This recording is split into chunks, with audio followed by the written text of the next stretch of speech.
یو زنانه سوال کړل د پاکی او ناپاکی په حواله سره، او دا سوال مهم او ضروری زګه دی چې په دې حواله سره ډیر شي زنانه داسې دي چې هغه د غلط فهمي شکار د غلط فهمي شکار ولې دي زګه چې د شری مسلې علم وتلی شي، د شری مسلې علم وتنی نو بیا په دغه حواله سره چې کله مثلا مخې ته شي نو چونکه خاون صاحب چې کوم دی هغه تم د دې شری مسلې علم نه نو په کاردار چې کوم زمونږ چې کوم زیات اوریدونکو دي هغه چې کوم دی نارینه دي نو په کاردار چې تاسو خپل چې کوم زنانه دی غوته د دې مسلو په حواله سره شری چې مسائل دي آگاهی ورکړي. سوال دی زنانه دا کړل چې کوم زنانه د حیض په حالت کې انډرویر وغیرہ استعمال کی او دغه انډرویر باندې ظاهره خبره ده د حیض چې کوم نجاست وغیرہ دغه پی لګي او د حیض نه د پاکۍ نه بعد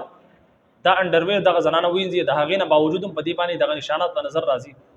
نو آیا په دغه صورت کې دا زنانه د انډرویر استعمالول شي په دې کې دا موس کول شي یا نه شي کولای، یعنی دا انډرویر پاک دی یا نه پاک دی؟ یادو ساتئ حیض چې کوم دی د خو ناپاکي ده، څنګه چې منی چې کوم دی د منی قطرې په جسم باندې ولګي په کپړو باندې ولګي د هغې سره جسم ناپاکیږي او کپړه ناپاکیږي یا دغه شان دي انډرویر باندې ولګي دغه شان دي چې کوم د زنانه حیض چې کوم قطرې دي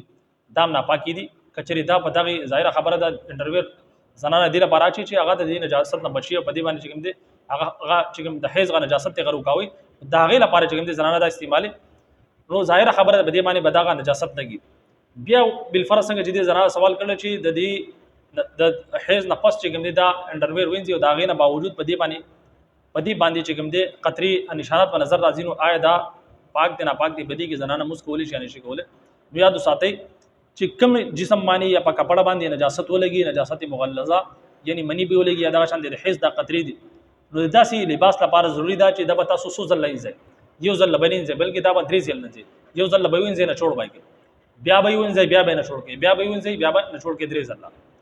ځله به وینځئ او 3 ځله به دا نه چھوړوي. د هغې نه پس چې کوم دی شری حواله سره دا کپړه پاکه ده دغه شان د انډرویر دا چې کوم دی 3 ځله تاسو وینځو نه چھوړ خو 3 ځله د هغې نه پس چې کوم دی دا پاک دي. بالفرض که داغې نه باوجود په دې باندې څه نشانات په نظر راځي نو دا چې کوم دی د دې چې کوم اصل چې کوم غلاظت دی هغه وتل باقي دا نشانات چې کوم دی د دې چې کوم دی د پاکي ناپاکي سره تعلق نشته بلکې دا چې کوم دی تاسو د انځور نه پس چې کوم دی دا بالکل زنانه استعمالول شي دا انډرویر استعمالول شي په دې کې منځ وغیرہ کول شي. بهرحال دا یو ضروري مسله وا چې په دې حواله سره بعض زنانه چې کوم دی هغه په کپړو باندې دغه شان دی نجاست ولګي بیا پاکي کې چې کوم دی انځور نه پسم پاکي کې منځ نه کې یا په دغه شان دی انډرویر یا دغه شان دی په نور کپړه وغیرہ باندې ولګي چې وینځي داغې نه باوجود مغنی استعمالي دا د حیض کپړې دي نو کچاري تاسو وینځلي او د وینځلو طریقه ما تاسو خو لا چې 3 ځله وینځي 3 ځله نه ټول کې داغې نه پس دا کپړه صفا ده په دې کې تاسو منظم کول شي په دې کې تاسو نور عبادت وغیرہ کول شي بالکل دا کپړې صفا دي. امید کوم چې مسله به مو په سمجھ کې راغلي. اجازه راکړئ. السلام علیکم ورحمت الله وبرکاته.